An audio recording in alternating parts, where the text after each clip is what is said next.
Palmas para ele.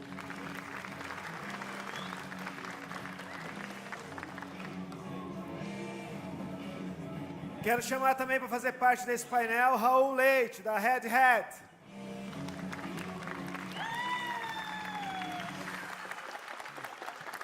O Caio Castro de Osasco. Oh, brincadeira. Quero chamar também Gustavo Santana, da VMware.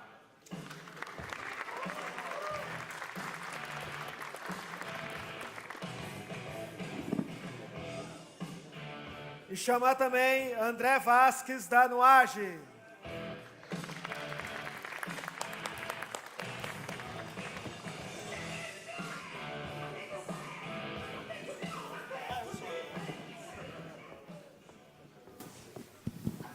Ok, beleza. Bom, pessoal, uma tarefa ingrata aqui para a gente, né?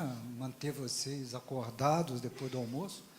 Mas, enfim, faz parte aí do jogo e vamos fazer um bate-papo aqui bastante informal. A gente vai... não vai dar para fazer, provavelmente, perguntas para o público em si, né? Seria ótimo, mas a gente tem um tempo pequeno, em torno de 40 minutos. Mas a organização do OpenStack já fez um estudo muito interessante sobre as principais dúvidas, questionamentos. Então, em cima disso, que a gente, de alguma forma, a gente vai conduzir aqui o bate-papo, né? Nós vamos falar de Cloud Computing, obviamente, de OpenStack, e considerando que toda vez que você começa a usar uma nova tecnologia, ou criar uma nova tecnologia, ou mudar modelos de negócio, basicamente são três fundamentos, né, os três Cs. O primeiro é o conceito. Eu tenho que entender bem o que eu estou falando, que tecnologia é essa, qual é o conceito. O segundo, competências. Será que eu tenho as competências adequadas para que essa tecnologia seja implementada, seja utilizada? E o terceiro é, obviamente, na organização, a cultura da empresa. Ela permite que algo inovador entre, permite que eu faça tentativas e, eventualmente, falhe, e corrija os caminhos. Então, esses três aspectos, de alguma forma, têm muito a ver, quando a gente fala de tecnologias inovadoras, e Cloud Computing, a gente pode dizer que sim, é nova, começou a ficar conhecido com a AWS em 2006, OpenStack surgiu em 2010, né, com a NASA, o Rackspace, nós estamos falando de coisas muito recentes. Tá? Então, isso nos leva a discutir bastante esse tema sobre essas três óticas.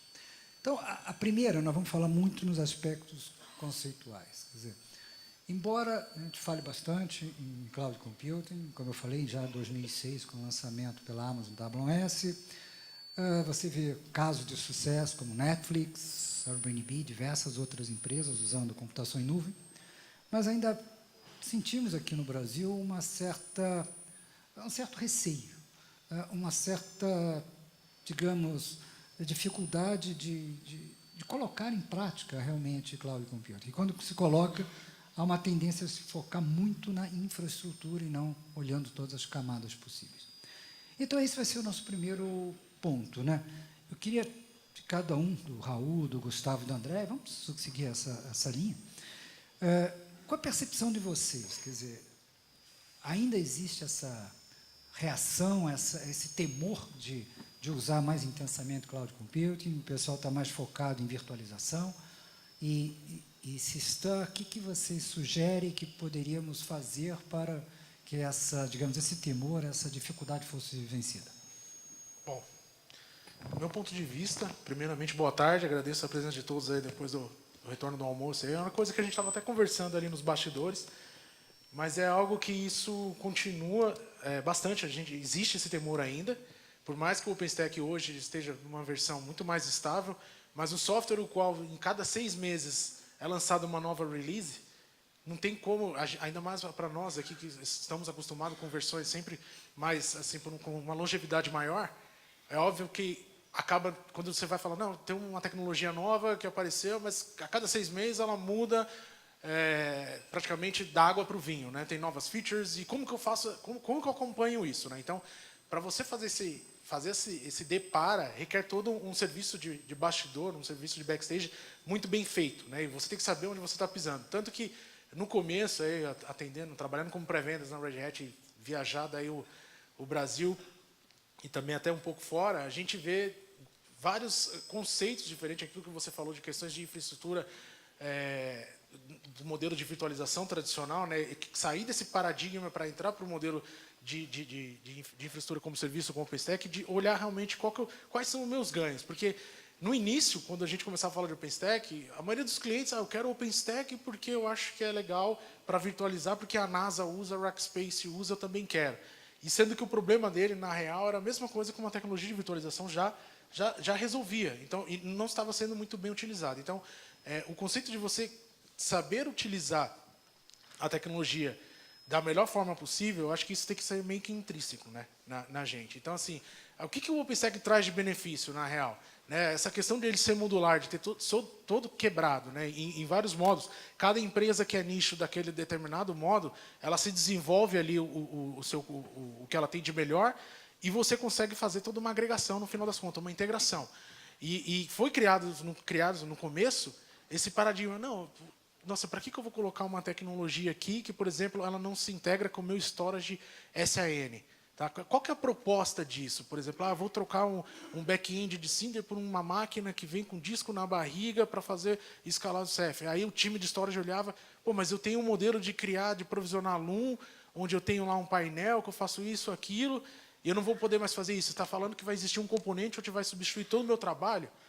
Então, como que isso traz? Né? E a ideia não é substituir o trabalho do cara, e sim você trabalhar de uma forma melhor, de uma automação melhor, você entregar a infraestrutura de uma forma mais rápida para você gastar tempo com realmente o que é de necessidade para o seu negócio. Então, vai gastar tempo com inovação, com pesquisa e evoluir. Né? Não só ficar preso naquela caixa, porque aí você acaba se restringindo muito. Então, no começo existiu muito essa questão de tipo de restrição de OpenStack, de olhar ele como uma alternativa de virtualização.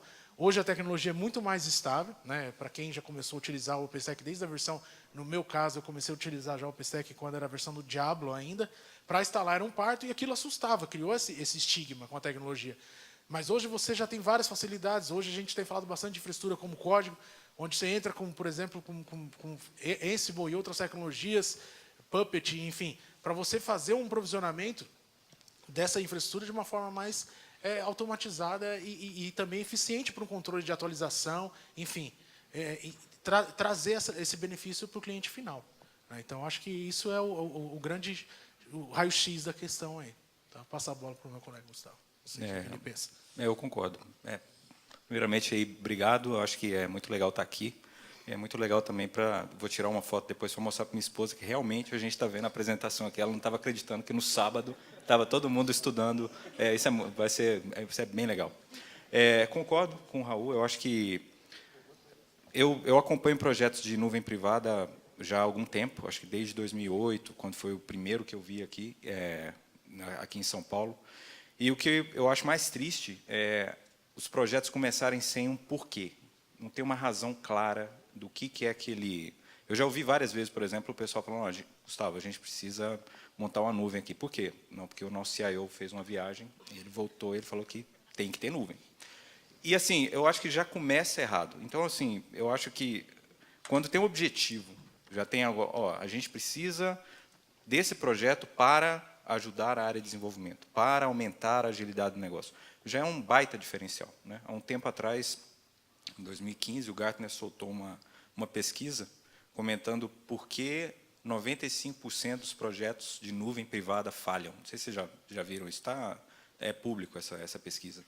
E a principal razão era o projeto, no final, não está atendendo o esperado, não está atendendo a expectativa. Né? Então, acho que o primeiro passo fundamental seria isso. Por quê? Por que a gente está fazendo esse projeto? Obrigado. Boa tarde, pessoal. Novamente aqui. Bem, na minha opinião, concordo tanto com o Gustavo quanto com o Raul. Eu acho que parte dessa quebra de paradigma e a mudança de mentalidade dentro das empresas, dentro das corporações, passam pelas pessoas, né? Somos nós que estamos aqui hoje melhorando o nosso conhecimento e abrindo a nossa cabeça e a nossa mente para novas oportunidades, novas soluções. No início, realmente, as iniciativas de cloud privada com OpenStack, elas visavam implementar uma nova opção de virtualização, criação de máquinas virtuais com baixo custo quando na verdade o OpenStack ele é muito mais do que isso, né? Ele é a base de infraestrutura como serviço e gestão de toda a sua infraestrutura como código, e integração com outras tecnologias, né? Então acho que essa fase está passando, graças a Deus está acabando, né? Então existem novos casos de uso que estão começando a ser explorados, como a gente falou aqui na parte da manhã, NFV, Edge Compute, CI/CD, e realmente tratando ali, codificando a estrutura e tratando isso como código. Acho que esse é o caminho. Legal. Uma das coisas que a gente tem observado, e eu queria esticar um pouquinho mais esse assunto, isso vem de longa data, né? Você falou em 2008, nessa época eu estava na IBM, a gente já tinha desenvolvido algumas iniciativas e batia sempre de frente com a questão da área de segurança. Cadê a segurança? Isso aqui fica mais aberto e assim por diante.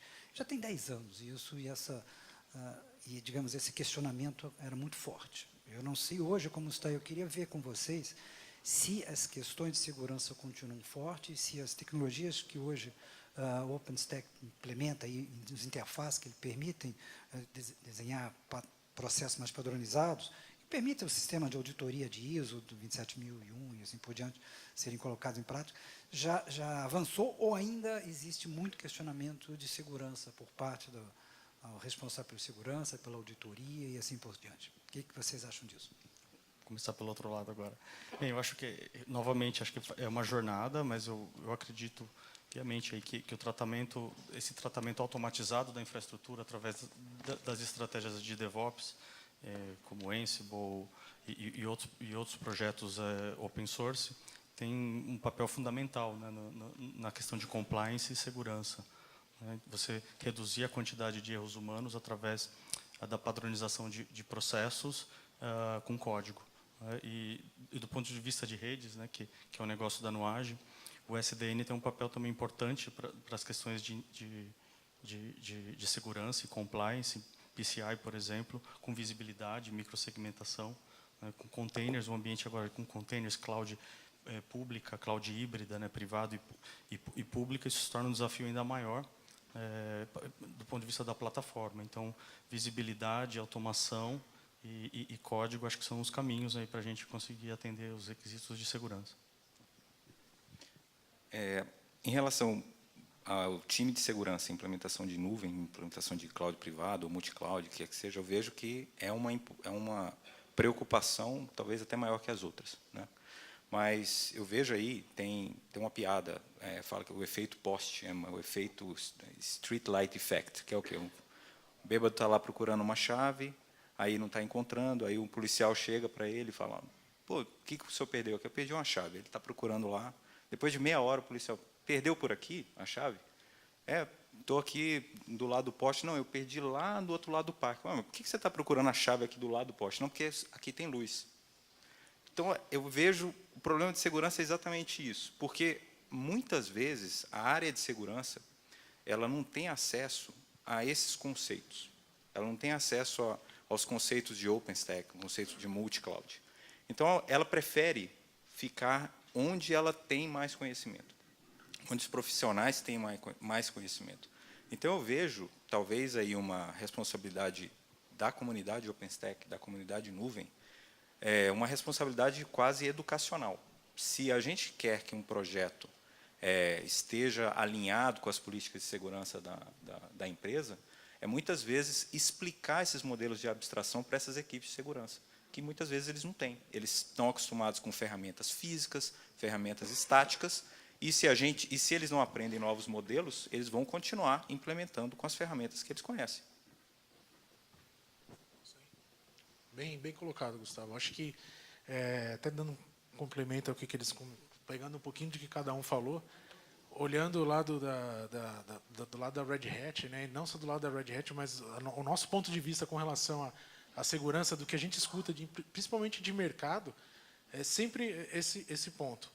Por exemplo, como que eu faço essa parte de... Eu preciso de automatizar essas questões, né? Porque, por exemplo, deixar que isso passe de uma forma descoberta fica inviável dentro da infraestrutura. Então, por exemplo, quando a gente está falando de em segurança, principalmente do lado do OpenStack. Fora os componentes que os próprios sistemas operacionais oferecem segurança, quando a gente fala de SE Linux, certificação, que já vem já nativa, a questão de atualização, patches, essas coisas, como que eu normatizo, né, uma infraestrutura? Porque quando você está falando de OpenStack, você vai coexistir com uma série de outras tecnologias, né? Por exemplo, você vai ter sistemas operacionais flavors de vários outros vendors, e você tem, dentro da própria infra também, a parte de redes, totalmente com sabores também, totalmente diversificado. E aí, como que eu vou garantir a segurança disso? É como o Gustavo mencionou, tá? O time de segurança está acostumado sempre com appliance, você olha aquilo, tira um report tira aquela foto do ambiente e o que isso me traz de benefício, né? Porque eu precisava de alguma coisa para automatizar isso daí. Então, por exemplo, padrões de segurança, PCI, enfim, tudo isso, que nem ele já mencionou, existem comunidades contribuindo. Por exemplo, você pega o Ansible Galaxy, onde você tem uma série de playbooks que chamam, por exemplo, hoje existe não sei para quem utiliza Linux com uma certa constância, tem um serviço chamado SCAP, um projeto chamado OpenSCAP. E esse projeto é um projeto que ele é alimentado de baselines de segurança. E aí, por exemplo, existem integrações de playbook, no Ansible, no Puppet chamam de manifesto, no Ansible playbooks, que você consegue invocar esses tipos de mecanismo para fazer uma análise e tirar um reporte de todo, você ter uma visão única, né? Porque você deixar isso de uma forma descentralizada, pior ainda mais numa infraestrutura que você precisa ter uma automação e uma entrega muito mais eficiente. Então, isso você tem que é um ponto de atenção, não deixar o time de segurança passar despercebido quando é feita uma análise. Estou avaliando uma tecnologia de infraestrutura como serviço. Não, deixa o pessoal de segurança de lado. Por fim, vamos chamá-los para eles olharem, porque tem aquele estigma, né? O pessoal de segurança é firewall. É firewall, é balanceador, os caras vão colocar um monte de regra aqui, vai tudo parar de funcionar. E não é bem assim, né? A ideia é que trabalhar todo mundo conjunto e ver quais tecnologias eu posso, inclusive, fazer integração. Por exemplo, um caso que já tive até vivenciei em clientes, por exemplo, ele precisava validar, ter a certeza que a máquina dele que fosse agregada para um pool de um cluster novo, seja para OpenStack ou para qualquer outro tipo de tecnologia, verificasse se, por exemplo, no chipset dele tinha algum problema de hardware mesmo, se aquela atualização, enfim. Como que eu vou monitorar isso daí, né, na camada de hardware mesmo? E aí existem tecnologias que se integram, inclusive, com o OpenStack. A própria Intel tem um mecanismo chamado TXT, que serve para esse tipo de monitoração. Então, tem que ter sempre essa integração, e aí a forma hoje que a gente tem mais visto para resolver esse tipo de problema, né, além dos padrões de segurança que existem, é você possuir uma ferramenta que transforma a infraestrutura como um código, né, para ter uma automação nesse modelo, porque senão fica aí literalmente um balaio de gato, como diriam os amigos mineiros. Perdão, só uma pergunta que eu queria fazer. Quem aqui é da área de segurança? Só para saber. Aí, ó, isso já mostra o cenário, mas já está aumentando. Mas é justamente isso, é chamar o pessoal para participar desse tipo de coisa. Esse ponto do Gustavo é interessante, né? O Gustavo e o Raul tocaram nesse aspecto. As coisas não podem ser feitas de forma isolada. Eu vou cuidar de infraestrutura, segurança é outra coisa, desenvolvimento é outro. Não, é um grupo colaborativo. O próprio OpenStack é fruto do trabalho colaborativo. Quer dizer, e isso tem que estar permeado pela organização. Não dá para eu faço, depois explico o que vai ser feito. Nós temos que fazer isso em conjunto. Mas isso tudo que nós conversamos já nos direciona a uma outra questão, né? Falou-se aqui em talentos, conceitos, pessoas, o conhecimento.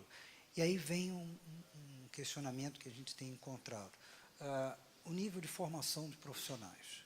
A gente tem visto uma dificuldade muito grande de formação de profissionais. Muitas vezes as universidades e faculdades têm um curso muito frágil, antigo.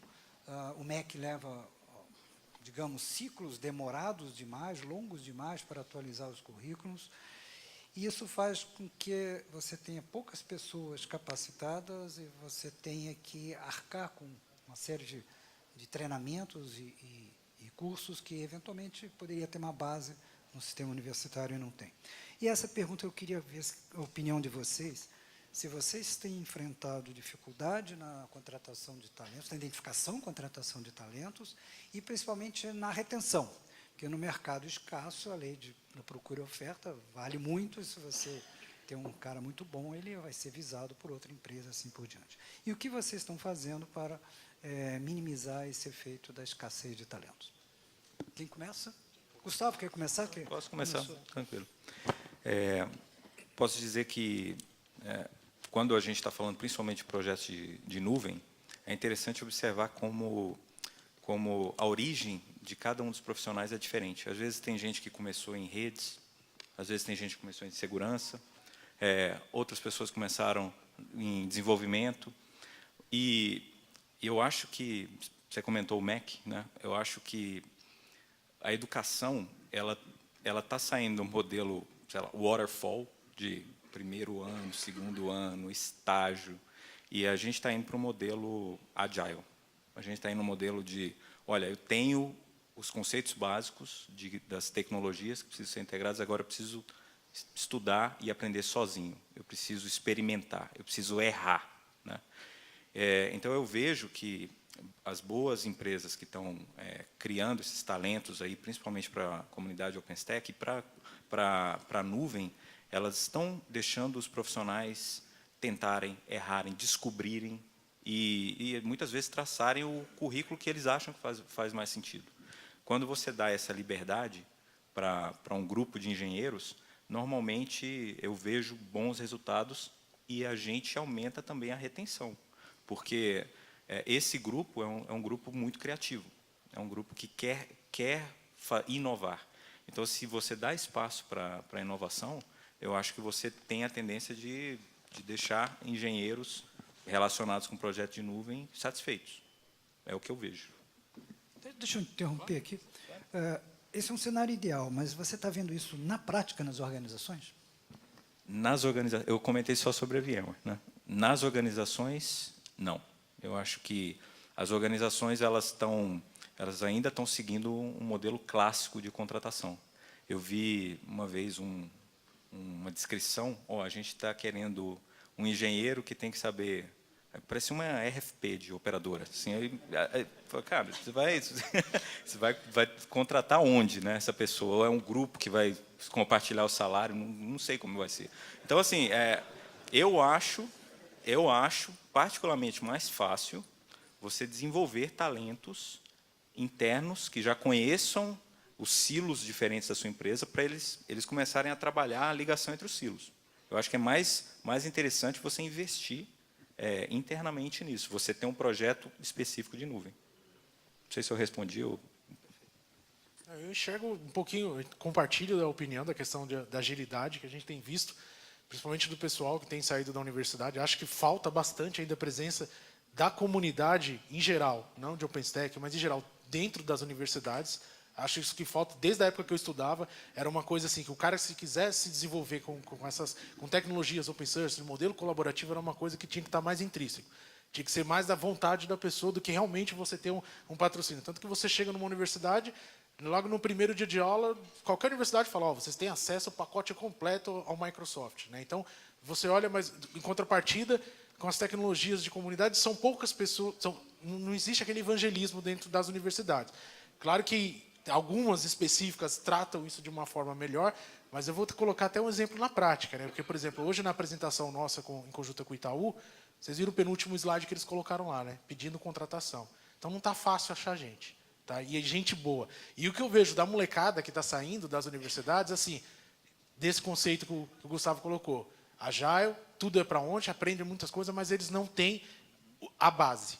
Você olha, eu vivencio isso. Eu vejo estagiários, teve uma vez que eu tive que entrevistar um grupo de estagiários lá na Red Hat, e aí, assim, pessoas que começaram lá, mas você vai explicar para o cara, o cara quer trabalhar com infraestrutura, tá? Então, me fala o que é o modelo OSI. O cara não sabe o que é isso. Ele já sabe que uma máquina tem que pingar a outra. Então, mas calma. Eu já escutei que ele estava perguntando por que o Black Sabbath tem a ver com... mais ou menos isso. Ele ia falar, não, esse álbum, o Ozzy, ele tocou no Alias, né? Tipo isso. Então, assim, falta um pouco desse conceito. Eu acho que eles deixaram... Esse modelo novo de acesso ao volume de informação que é jogada nas universidades está bem dispersado. Está, tipo, um montante de... Não tem aquele negócio mais do tipo, o básico. Tá todo mundo, eu sou o melhor do melhor em tudo, e não é bem assim. Né? Tem que saber o que você... Né? Você tem que ter ali de base, o ensino base, de como você vai trilhar a sua carreira. Então, está faltando, eu acho que o básico, tanto que você vê aqui um banco, pedindo, né, pô, vocês podem compartilhar currículos, quem tiver interessado, porque não está fácil achar bons profissionais, né? E, obviamente, eu acho que a comunidade tem o seu papel, você tem órgãos, o próprio OpenStack, eu acho que os grandes vendors que estão envolvidos no projeto, todos eles possuem treinamentos oficiais.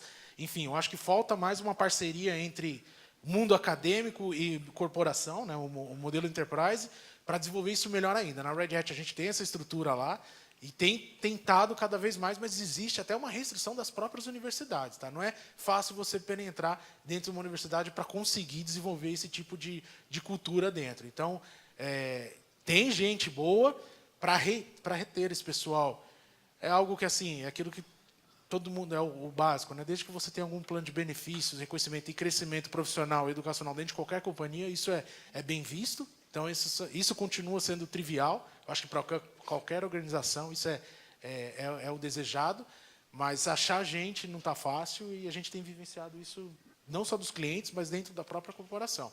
Na hora de abrir uma vaga, assim, vai mais indicação do que realmente gente de mercado. Alguém que a gente conhece e confia no trabalho. Porque falar que do mercado tem muita gente especialista e disponível não é tão fácil assim.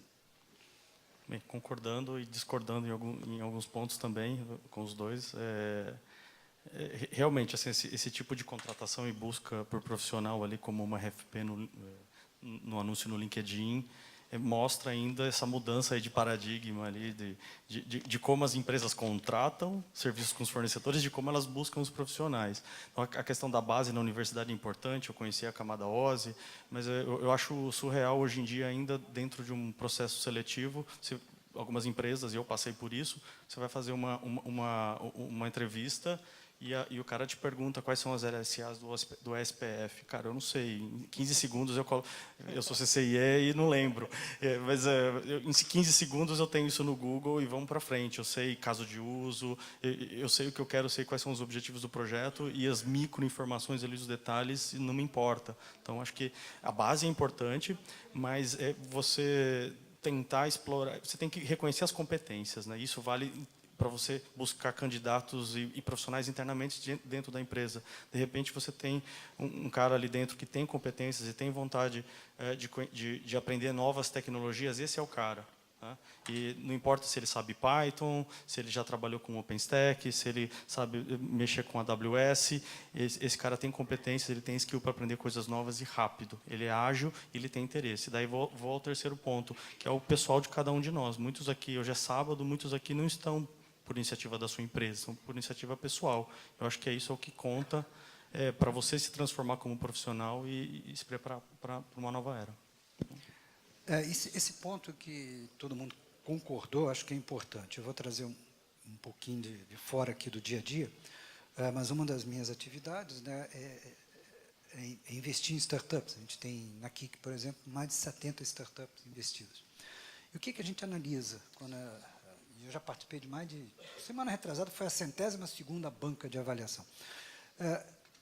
Quem é que vai colocar aquela ideia em pé? As pessoas. Uma ideia fantástica, mas uma ideia por ideia não vale absolutamente nada. Se pegar o valuation de uma startup, a ideia é 1%. 99% é o suor mesmo de fazer a coisa acontecer. E é exatamente isso que vocês comentaram. É aquela vontade de fazer, de aprender, pô, espera aí, isso aqui eu não aprendi na faculdade, mas eu vou abrir caminhos.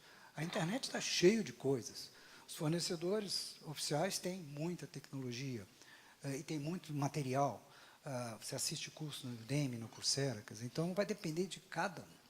E aí entra num outro assunto também muito ligado a isso, que é você estar participando ativamente da comunidade, principalmente uma comunidade OpenStack. Anos atrás, quando nós ainda estava na IBM, a IBM era uma grande colaboradora do Linux, criamos o Linux Technology Center, chegou a ter 500 pessoas no mundo inteiro, 50 no Brasil, que mostra que o Brasil tem gente boa. A gente fez um benchmark com a Índia e ganhamos dos indianos, né, pela qualidade da equipe técnica. E tem um dado interessante, uma pesquisa da própria OpenStack Foundation, que mostrou que o Brasil está em sexto lugar pelo 2º ano consecutivo, quer dizer, em termos de colaboração. E a pergunta que eu vejo e queria fazer é o seguinte: vocês estão vendo o nível de colaboração? Quer dizer, não é usar a tecnologia, uma coisa é o nível usuário. Tem OpenStack, vou usar. Outra é, estou desenvolvendo código, estou opinando, estou colaborando, uma forma proativa. Vocês têm visto isso, digamos, nas universidades, nas empresas onde vocês atuam, nas empresas que vocês têm contato, um incentivo às pessoas colaborarem? Vocês têm visto pessoas buscando colaborar com a comunidade, não apenas usar?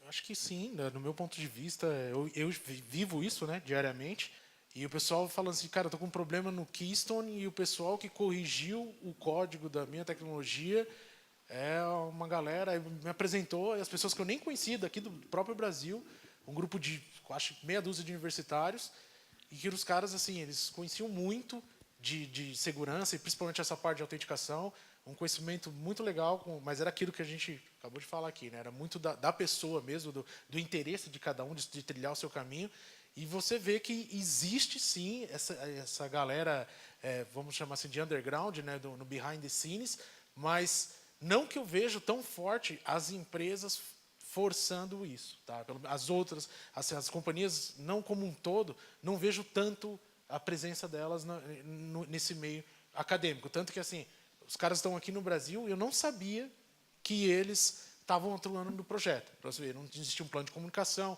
isso não é divulgado. Enfim, e o pessoal lá fora, um cara de BU, falou, você conhece o cara da Campina Grande? Tem uma meia dúzia que eles me ajudam a desenvolver, corrigir código no OpenStack e no Keystone. Eu falei, pô, legal. Mas, assim, existe, obviamente, esse é o propósito da tecnologia open source, ser de forma colaborativa, isso é grande. O Brasil tem um grupo excelente de desenvolvedores, e é aquilo, né? O que eu falo, até reforço, quando eu falei da Camasa Ozzy, até comentando aqui com o meu colega, não é que a gente cobra, tipo, oh, cara, você tem que me falar quais são as 7 camadas uma por uma. Mas, tipo, assim, é o básico, você sente que falta o básico da pessoa, né? Falta o básico. E aí, você encontra dentro das universidades, você não encontra isso, tá? No meu ponto de vista. Eu não vejo isso das empresas, as marcas, até assumindo agora o Red Hat, está um projeto legal, a gente tem ido atrás, mas eu não vejo tanto quanto eu gostaria de enxergar, entendeu? Eu não vejo isso ainda tão difundido aqui no nosso país. Só complementando, eu vejo que os vendors estão contribuindo bastante, eu acho que até do interesse deles, né? Acho que os 3 aqui fazem parte de contribuição de código, etc., para o OpenStack. E eu vejo agora a entrada de service providers, principalmente na Europa, que está tendo essa contribuição por causa do caso de NFV, que eles estão, eu acho que é um caso de uso muito interessante para o OpenStack, que está sendo olhado com todo carinho pela comunidade de service provider. Eu vejo aumentando. Porém, eu acho que é muito mais restrito realmente aos fabricantes. O mercado enterprise ele acaba consumindo essas inovações, né, que são desenvolvidas pela comunidade em parceria com contribuições dos grandes fabricantes. E realmente os service providers, as grandes operadoras europeias e americanas, elas estão entrando nesse jogo de contribuição, muitos papers, muitos artigos e muitas RFCs. E muitos projetos aí open source têm participação de pessoas relevantes das empresas de telecomunicações. Acho que a comunidade OpenStack pode, de alguma forma, impulsionar isso, ajudando a conscientizar a importância de você colaborar. O conhecimento vem muito de você fazer, não só de usar, né? Porque a gente precisa de ter realmente pessoas competentes, que a competição global está aí, não dá para ficar para trás. E falando em competição global, o Brasil está pessimamente colocado na competição global. A última vez que eu vi o Global Index, nós estávamos em 70 países na posição 65, que não é um bom lugar, né? Então, e isso nos leva à questão da inovação. A pesquisa também da própria Fundação OpenStack fala por que você, né, numa pergunta, por que você usa OpenStack? Uma é melhorar a eficiência operacional, beleza, não vai se discutir, e outra é inovação, né? Facilita a inovação. Pelo menos essa é a perspectiva de quem adota o OpenStack. Eu queria ver com vocês onde vocês acreditam que o OpenStack pode colaborar em facilitar o processo de inovação nas empresas. Vai haver um momento onde uma abstração vai se consolidar e a TI vai passar para o próximo problema, né? Vamos dizer assim. Eu acho que a gente tem um papel, falando como comunidade OpenStack, um papel educacional, um papel de divulgação da abstração que o OpenStack traz, da abstração de infraestrutura, da abstração do que está sendo proposto.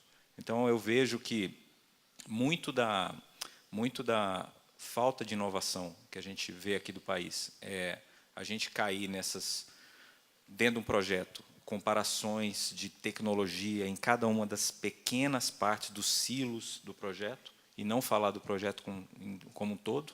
E como você tocou no assunto aí de universidades, etc., o próprio modelo educacional que a gente tem hoje é baseado em notas. Ou seja, você pune o erro.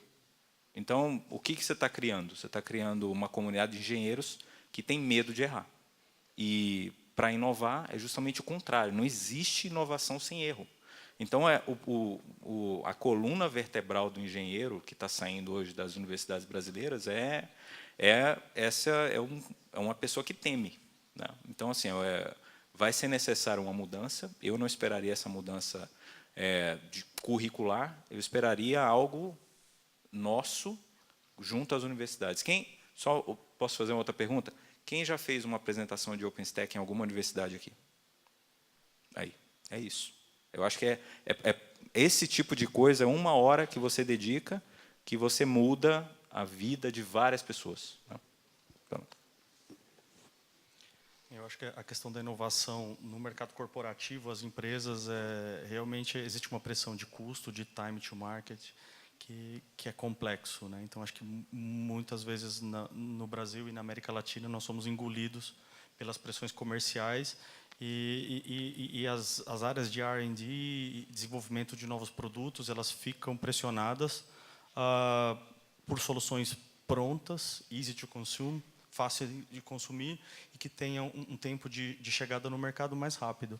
Então, e muitas vezes essas empresas aqui no Brasil, elas têm headquarter na Europa, nos Estados Unidos, e nesses locais essas empresas têm espaço para desenvolvimento de novas soluções mais elaboradas que têm que ser consumidas aqui pelas subsidiárias. Então, acho que faz parte, acho que tem que começar a tratar o problema lá na origem, na fonte, que realmente é na base do conhecimento nas universidades, para chegar no mercado com pessoas inovadoras, brilhantes, que consigam mostrar para os seus gestores que é mais fácil e sim dá para inovar aqui sem impactar o tempo de criação de novos produtos, porque no fim nossas empresas, um lugar que a gente trabalha é movido por resultado. Então acho que esse é um ponto que a gente tem que levar em consideração.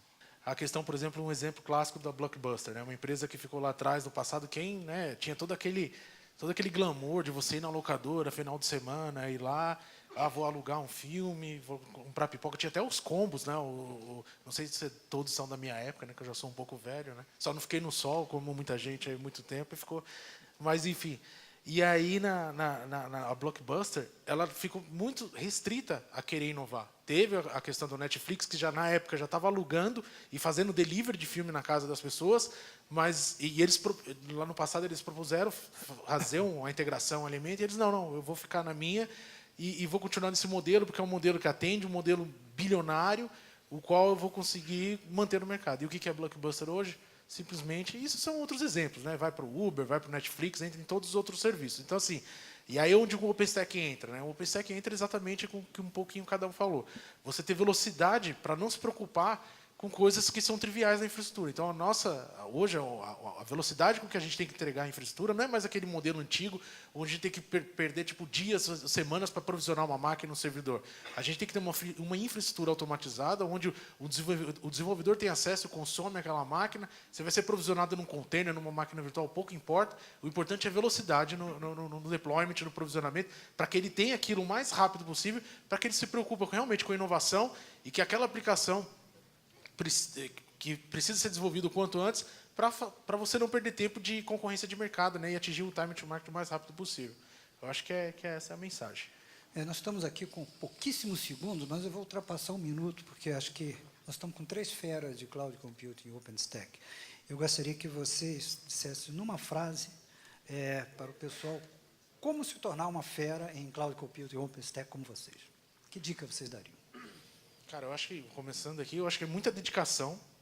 Em uma frase, eu acho que é dedicação e você, que nem a gente está aqui, né? Largar o sábado, deixar de fazer alguma coisa para você se dedicar e realmente estar envolvido, né? Uma coisa é se você, vou gastar tempo. Não, estar envolvido com a comunidade e tentar sempre se atualizar, né? E que isso tudo faz parte da dedicação. Isso é no meu ponto de vista. Para mim, cloud é quebra de silos.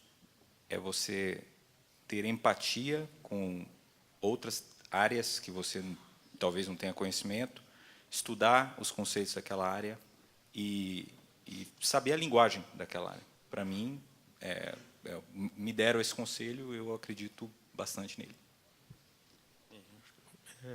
Para mim, né, eu concordo com os dois, mas eu acho que é sempre você olhar para o futuro, né, não se apegar aos conceitos antigos, né, e a oportunidade de você sempre acordar naquele dia e fazer algo diferente que você não fez, né. Se você simplesmente olhar para o retrovisor o tempo todo e se apegar ao que você fazia no passado, com BGP, com um código ou outro, você vai continuar e vai se tornar obsoleto em algum momento. Então, você tem que ser perseverante e chato em alguns momentos, que você vai ter que deixar de sair para aquele churrasco, você vai estar estudando uma certificação nova, um projeto diferente, mas em algum momento você vai ser muito mais feliz que aquele coleguinha seu que não matou o churrasco. Muito legal. Uma salva de palmas para o Raul, Gustavo, André.